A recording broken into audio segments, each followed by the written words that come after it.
cuando la justicia americana sanciona o sentencia en favor de este fondo buitre una indemnización de 16.000 millones, más allá de si el monto es correcto, no es el correcto, los intereses o lo que sea, lo que está haciendo es convalidando, sin quererlo, una estafa que tuvo su origen cuando se le exigió a la empresa Repsol que ceda una parte de las acciones que tenía aquí en YPF.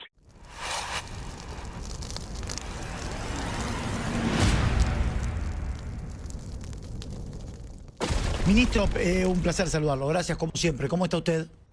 Hola, Gabriel. ¿Cómo está? Buenas tardes. ¿Cómo anda? Buenas tardes. ¿Cómo anda usted? ¿Bien? Yo, excelente. Muy bueno, bien. Me alegro mucho. A ver, vamos a la actualidad puro. ¿La escuchó a Cristina? ¿La vio a Cristina? ¿Siguió alguno de sus dichos hace instantes en la UBA? No, no la escuché. Yo no la escucho a Cristina hace mucho tiempo. Sí vi alguno de las reproducidas en algún medio antes de sentarme a conversar con ustedes cuáles son las cosas que había dicho. Y bueno, no dijo nada, ¿no? Nada nuevo, más que las agresiones a Milei. Me parece que no hizo nada nuevo, pero por supuesto, quiero decir, el documento que emitió los Estados Unidos, ¿no? Como el país, con una comunicación que expresó el secretario de Estado Marco Rubio, es el resultado de un proceso que se inició bastante tiempo atrás, que lo inició, creo que fue el senador Ted Cruz, el que pidió la investigación en función de las causas judiciales que tenían algunos funcionarios argentinos. Y bueno, lo que pasa es que la justicia argentina se demora más que lo que se demora en analizar el tema en el gobierno estadounidense. Y la medida que estableció es la medida que puede establecer un gobierno sobre la gente los ciudadanos de otro país que quieren ingresar a los Estados Unidos, sea cual fuera el delito por el que se los acusa o por el que tienen procesos abiertos o tienen condenas, ¿no? Así como en algún momento mucha gente sospechada de pertenecer a organizaciones criminales, a bandas de narcotráfico, se les impide el ingreso a los Estados Unidos, también a quienes cometen para los Estados Unidos delitos de corrupción. No olvidemos que en este caso particular el exministro de Guido sufrió una pena de prisión por delito de corrupción. Sí. La ex presidenta, vicepresidenta, etcétera, de la Argentina tiene una condena ratificada por la Cámara, ¿no? Con lo cual lo único que queda es un recurso extraordinario, pero digamos, tiene varios procesos abiertos, ¿no? Con lo cual Estados Unidos ha considerado que tenía que imponerle esta sanción de no poder ingresar a su país. Mucho más de eso no se puede decir, más allá de los cruces que ella pueda tener con el presidente Milei, donde lo viene tratando de una manera, yo creo que desubicada, ¿no? Cuando lo dice Che Milei. Entonces el presidente aprovechó muy bien para contestarle, Che Cristina, y le saca el comunicado de la Secretaría de Estado y después le pone fin, ¿no? Que es una frase que ha hecho famosa Manuel Adorni, vocero presidencial, contra quien Cristina creo que también de alguna manera se tiró hoy, ¿no? Pero bueno, son circunstancias que tienen que ver con la confrontación política en un caso, pero también en este otro particular tiene que ver con la decisión que toma un Estado soberano como los Estados Unidos con respecto a si permite o no permite el ingreso.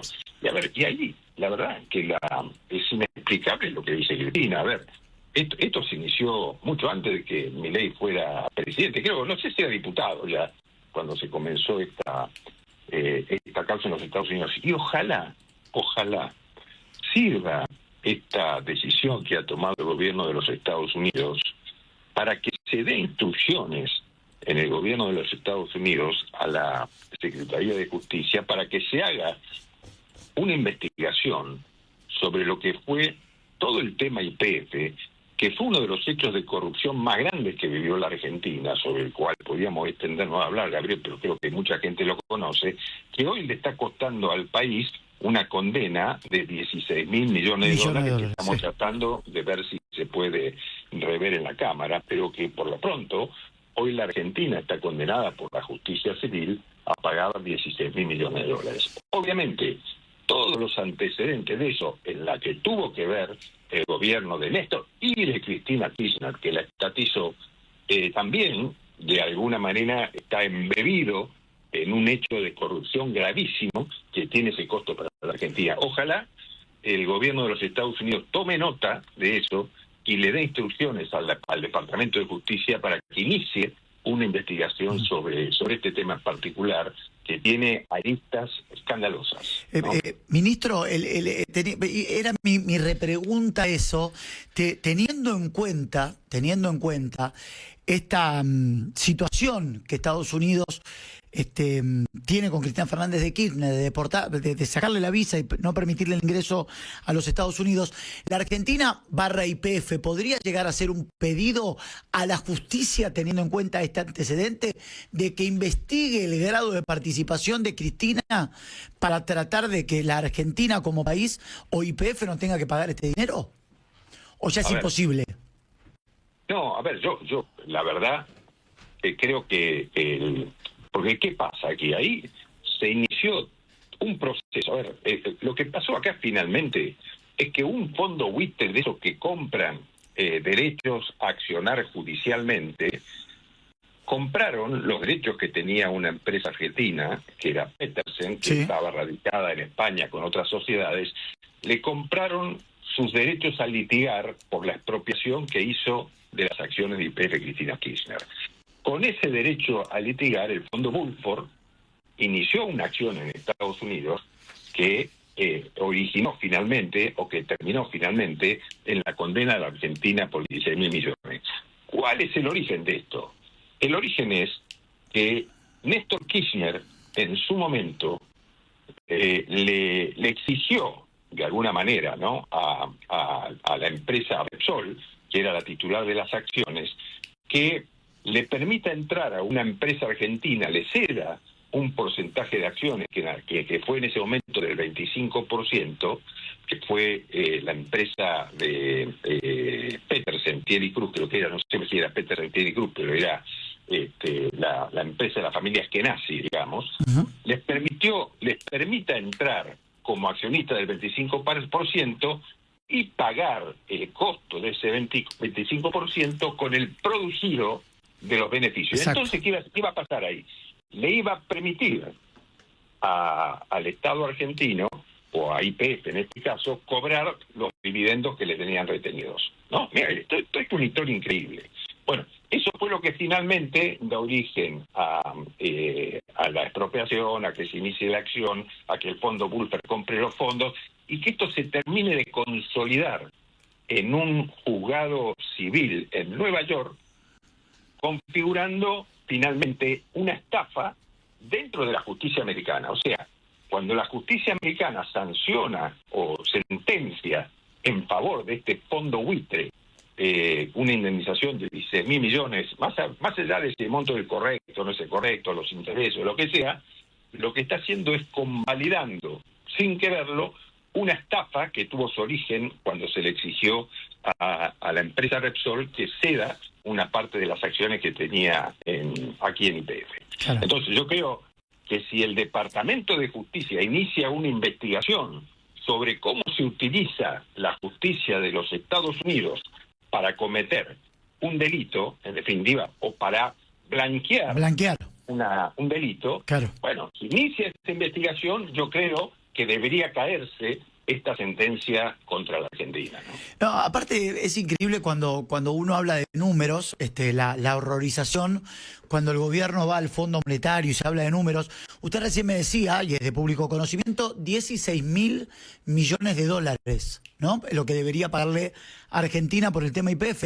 Hoy se están hablando de números y el posible desembarco del Fondo Monetario, que también se lo voy a preguntar, es de 20.000 millones de dólares. O sea, la trampa del kirchnerismo por YPF a la Argentina sería el mismo dinero que quizás el fondo podría desembolsar en la Argentina. Digo, a ese nivel de grosería económica estamos hablando, ¿no? Sí, a ver, yo no tengo la información todavía sobre cuál es el acuerdo que se realice con el Fondo Monetario. Hasta ahora lo único que se ha obtenido es la ratificación por la Cámara de Diputados de un DNU que le permite al Poder Ejecutivo avanzar en una negociación. Los montos, mecanismos, forma de desembolso, etcétera, son temas que están conversando, sí se conversarán en los próximos días con el Fondo Monetario hasta que se llegue a un acuerdo, ¿no? Sí, efectivamente, el monto de la condena contra la Argentina por el tema YPF, en el cual también participó Kicillof, ¿no? O sea, eso fue toda una maniobra escandalosa que realmente de alguna manera en Estados Unidos no se puede convalidar. Y los argentinos tienen que tener bien en cuenta, ¿no? Ministro, si bien es cierto que todavía no se saben los detalles de lo que va a ser el acuerdo que fue aprobado en el Congreso esta semana, el presidente Milei dio una nota donde dijo que probablemente este acuerdo se firme mediados de abril, y hoy un prestigioso medio internacional habló de estos 20.000 millones de dólares. Yo lo que le quiero preguntar es, más allá del dato preciso que usted me acaba de decir que no lo tiene, si se lo voy a poner en potencial, si serían 20.000 millones de dólares lo que el fondo desembolsaría, ¿sería un muy buen acuerdo para la Argentina o no? Si es que se da este número, ¿eh? Todo lo que permita sanear el balance del Banco Central y de alguna manera solidificar la posibilidad de que pueda responder el Banco Central con un balance sólido a las distintas variables que tiene la economía argentina, creo que es importante, ¿no? Y creo que eso es lo que se está conversando. Ahora, yo no puedo hablar de una suma concreta porque no la sé, pero sí tengo claro que la discusión que se está llevando adelante con el fondo es una que permita a la Argentina, como dijo el presidente de la Nación, poder dejar atrás el cepo en el curso de este año, ¿no? ¿Este acuerdo es el principio del fin del cepo? Yo creo que es un elemento importante para llegar al fin del cepo en el curso del año, ¿no? Yo también recuerdo que el presidente había hecho una mención en un momento determinado, hace ya varios meses atrás, que nosotros vamos a salir del cepo, aunque tengamos que reducir todavía mucho más el gasto, ¿no? Las cuentas tienen que darnos la posibilidad, las cuentas del Estado, de poder salir del cepo y poder bajar la inflación, de modo tal que haremos todos los esfuerzos que sean necesarios. Si el fondo nos ayuda en esta ocasión para poder, como dice el decreto, cancelar deudas con el propio Fondo Monetario o cambiar estos papelitos, ¿no? Que son letras intransferibles que tiene el Banco Central, que fueron dadas obviamente para obtener recursos y para gasto público en gobiernos anteriores. Tal vez esa ayuda que nos dé el fondo nos permita salir mucho antes del cepo, ¿no? Déjeme hacerle una trampita en un año electoral.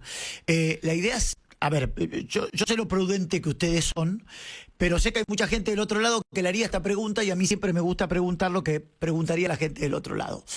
Al ser un año electoral, la idea de la salida del cepo tomando todos los resguardos como lo vienen haciendo, y no tener que, hablándolo en castellano, morfarse una corrida.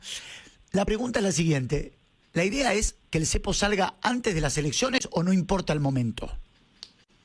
No, yo creo que no importa el momento. Yo creo que cuando estén dadas las condiciones, me parece que el presidente es muy prudente en esta circunstancia y no va a salir un minuto antes del momento que él considere que es factible hacerlo, ¿no? O sea, la idea es no correr ningún riesgo, sea antes o después después de las elecciones. Como ustedes habrán visto, el presidente no tiene en cuenta el momento electoral para tomar decisiones, para cortar gastos. O sea, claramente lo que han hecho todos los gobiernos es aflojar la billetera en un año electoral.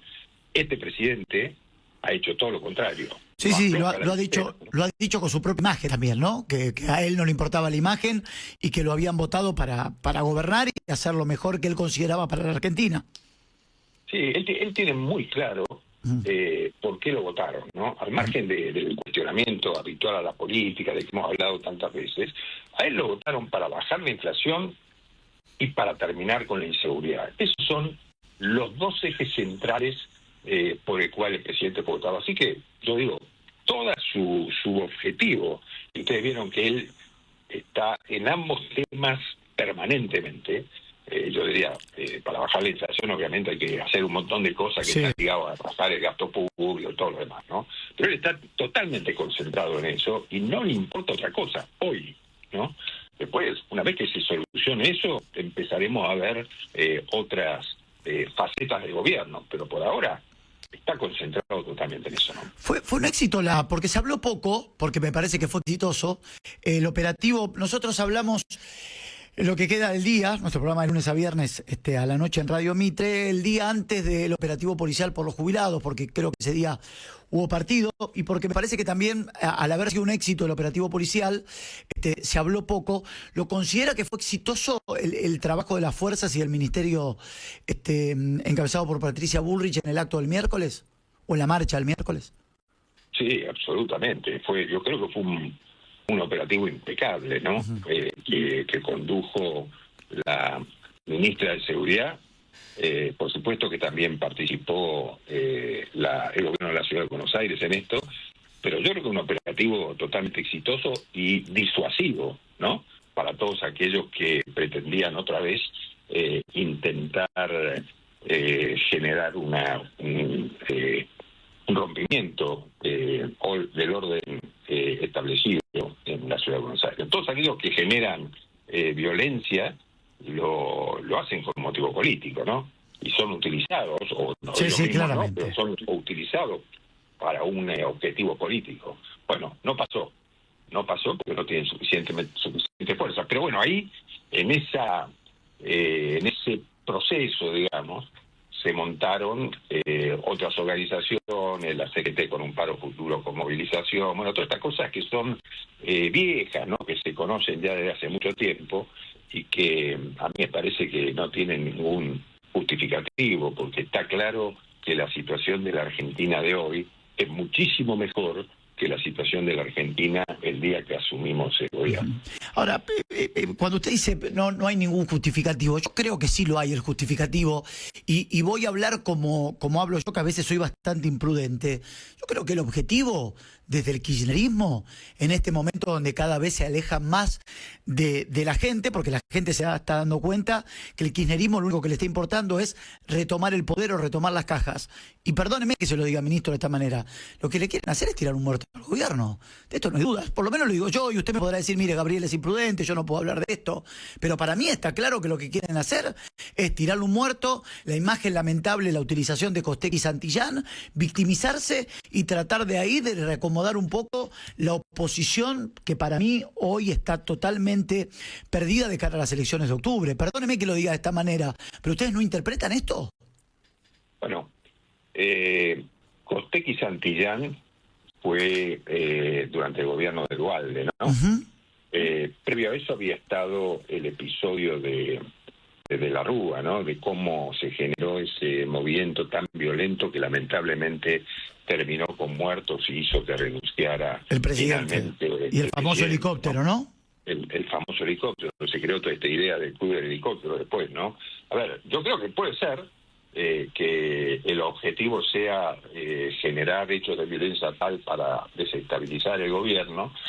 No, yo no puedo pensar que a alguien le pase por la cabeza la idea de obtener un muerto para generar una desestabilización mayor. La verdad, salvo movimientos de izquierda o gente con la cabeza totalmente tronada, puede pensar en la posibilidad de generar un muerto para desestabilizar un gobierno, ¿no? Yo no lo creo, pero bueno, cuando uno ve que habló Firmenich la otra semana, Claro. cuando escucha lo que dijo Grabois, bueno, cuando escucha otros comentarios, cuando ve los papelitos que se reparten, qué sé yo cuánto, dice, bueno, acá están intentando de manera organizada, con algunos actores del pasado que fueron violentos, sangrientos, homicidas, terroristas, están tratando de generar ese movimiento y esa sensación de violencia y de inseguridad. No creo que a Firmenich... Sí. Sí. No, digo, no creo que a Firmenich lo usen para la vuelta de Heidi a la televisión argentina, digo, lo usan para este tipo de cosas. No, claro, pero yo digo, el gobierno está preparado con las fuerzas de seguridad, con las fuerzas del orden institucional para cortar y reprimir cualquier situación de violencia que no implique una manifestación de protesta normal, ¿no? O sea, el gobierno no tiene problema en que existan protestas normales, ordenadas, donde la gente se exprese. Lo que no va a tolerar es la violencia.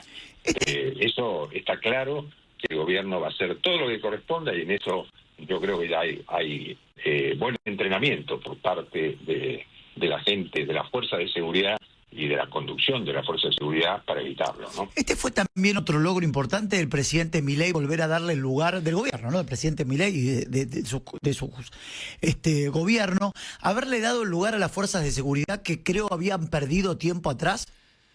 No, bueno, absolutamente. Claramente, cuando las fuerzas sienten que hay un respeto y aval, ¿no? Banca, respeto y aval, claro. Claro, yo creo que cuando las fuerzas de seguridad sienten que tienen el apoyo de la conducción política de esas fuerzas, bueno, se sienten respaldadas, ¿no? Entonces, cuando usted ve el respeto y el aprecio que le tiene la policía, la gendarmería, la prefectura, a la ministra de Seguridad y el presidente de la Nación, se da cuenta que esas fuerzas responden y que van a estar, por supuesto, manteniendo el orden institucional y van a proteger a los argentinos de ese orden y de cualquier evento violento que pretenda desestabilizar al país. El expresidente Macri habló en las últimas horas y dijo que no hay acuerdo en la provincia de Buenos Aires todavía. De hecho, manifestó que en algunas provincias van a ir separados. Creo que dio el nombre de San Luis y otras provincias más. Hizo mención a la foto de Ritondo, de Santilli por la provincia de Buenos Aires. Dijo que él espera un acuerdo, que siempre está dispuesto a negociar. Hoy le pregunto, usted es un gran negociador, ¿cómo está la situación? ¿Usted cree que va a haber un acuerdo entre la Libertad Avanza y el PRO para la provincia de Buenos Aires? A nivel país, en la ciudad de Buenos Aires ya parece que no, esto está descartado, porque la lista de las alianzas ya están bien claras. ¿Cree que va a haber finalmente un acuerdo con el PRO en la provincia de Buenos Aires y en gran parte del país o no? Creo que sí. A ver, lo que tenemos que tener fundamentalmente en mira es el acuerdo nacional, porque claramente por ahí no nos ponemos de acuerdo en las elecciones locales, pero nos podemos poner de acuerdo en las elecciones nacionales, que creo que tienen una trascendencia mucho mayor, ¿no? O sea, poder vencer en las elecciones nacionales en la provincia o en la ciudad de Buenos Aires o en los distritos más importantes del país, tiene una trascendencia política muy importante. Yo no me detengo tanto en los acuerdos locales, que tienen mucho que ver con la política local, las diferencias locales, etcétera, sino en el objetivo central, que es ganar las elecciones de octubre, donde podamos obtener una mayoría en diputados, podamos obtener una cantidad de senadores importante y donde emprendemos desde el Parlamento una situación política diferente que la que tenemos hoy, ¿no? Para mí esa es la discusión importante. Después lo local, no nos ponemos de acuerdo, bueno, ya veremos si nos podemos poner en algunas sí, en otras no, pensaremos en el futuro. Sí tenemos libertad de buscar acuerdos, desde mi punto de vista, en las elecciones generales de octubre, ¿no? Ministro, ¿cómo toma? Creo que va a ser el tercero, si no me equivoco, tercer paro general que le va a hacer la CGT al gobierno de Milei. Esto va a ser el 10 de abril y lo plantean como un paro de 36 horas por la manifestación en el día previo, después la marcha, donde no va a haber medio de transportes públicos. ¿Cómo toma este anuncio de la CGT? Bueno, a ver, yo creo que me parece que la CGT ha conversado, ha sido consciente de la realidad que vive la Argentina, la situación que estaba en diciembre del 23. Hemos tenido normalmente una buena posibilidad de analizar en conjunto los temas. Tuvimos alguna dificultad al principio con el capítulo de reformas laborales del DNU, que después se amparó, puso amparo, y después introdujimos algunas reformas razonables en la ley bases. Yo creo que hay que avanzar en todo eso y ponernos de acuerdo, ¿no?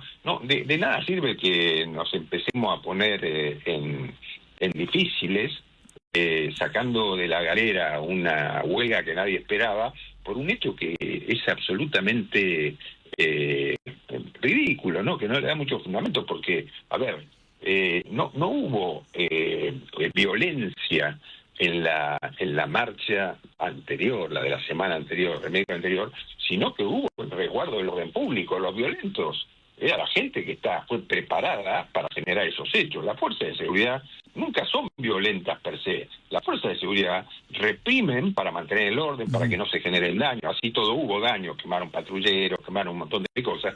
Pero digo, que la CGT convoque una huelga porque las fuerzas de seguridad defendieron la República. No, a ver, eso no lo puedo entender. Que me digan otra cosa, pero que no me digan eso como fundamento, porque eso no tiene sentido. Que le pregunten a la mayoría de los argentinos a ver si están de acuerdo o no están de acuerdo con que ese sea fundamento una huelga, ¿no? Pero me parece que yo siempre creo que el que decide finalmente es el pueblo. Por algo el pueblo lo votó a Milei en el 2023, y por algo se va a haber elecciones a fin de año que seguramente nos van a dar una participación mucho mayor en el Congreso de la Nación. De modo que, y seguramente en el año 27, si nos sigue yendo así en los aspectos centrales de la economía argentina y de la generación de actividad económica, me refiero a la baja de la inflación, el crecimiento, etcétera, y seguramente el presidente Milei será reelecto, ¿no?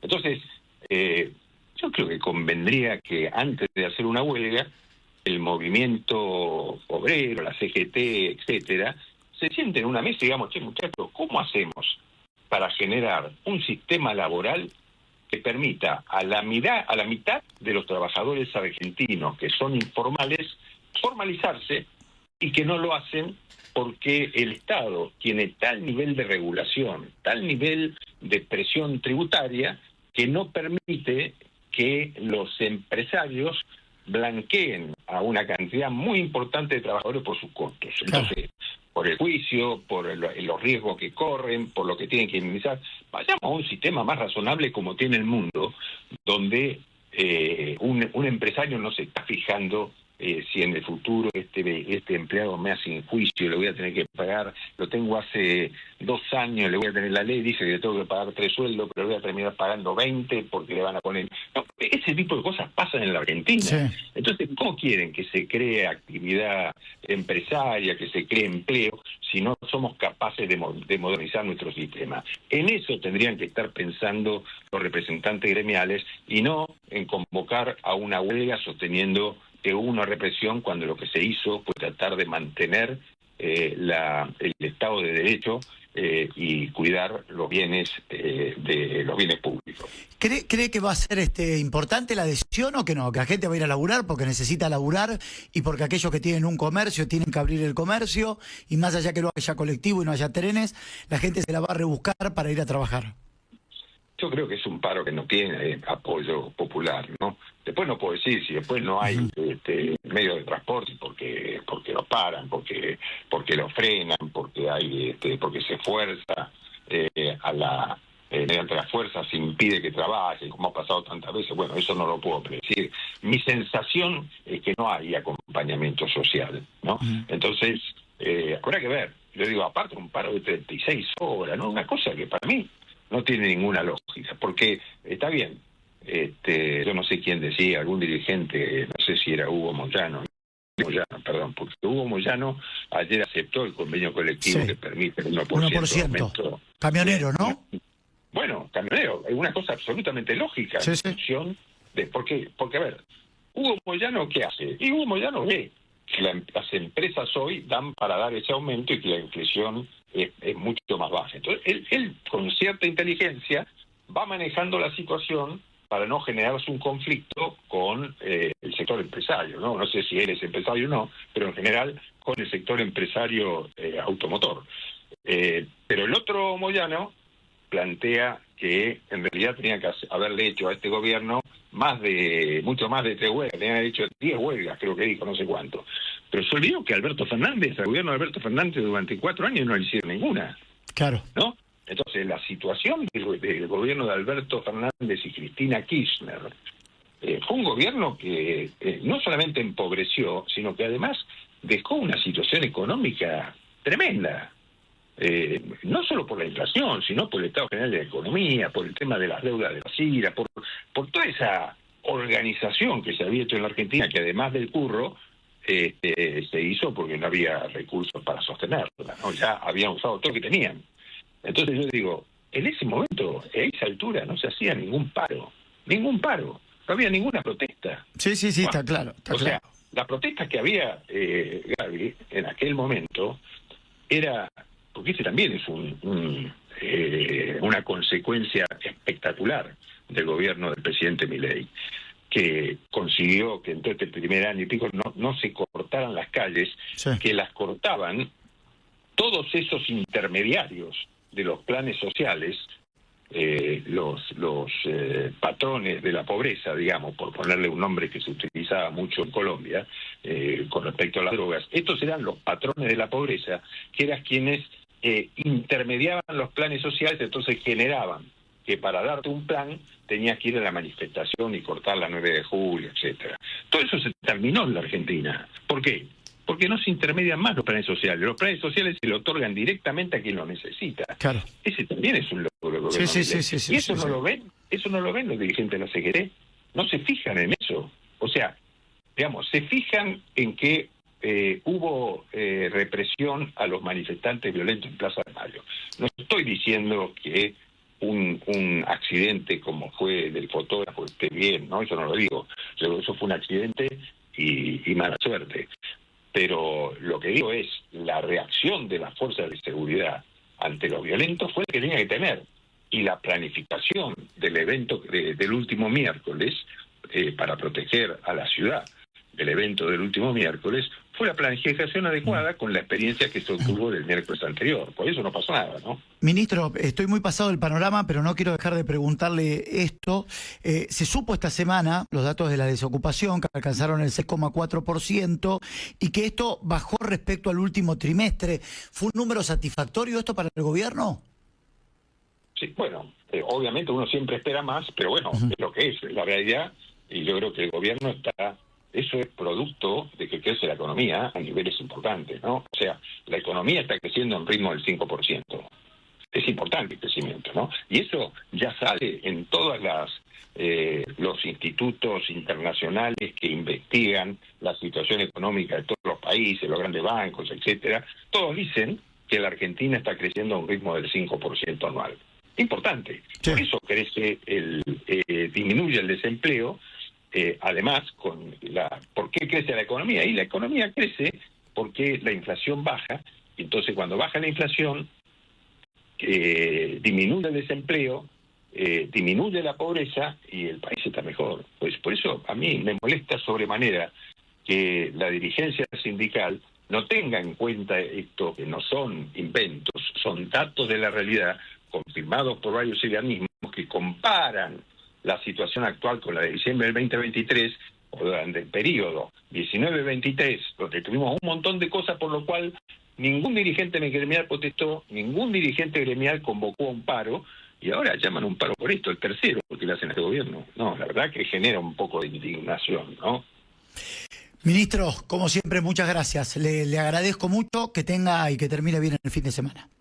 Gracias, Gabriel. Muy amable como siempre, que esté bien. Guillermo Francos, ya repasamos algunos de sus dichos con Mariano Genizo. Pido disculpas, Panorama Mitre informativo.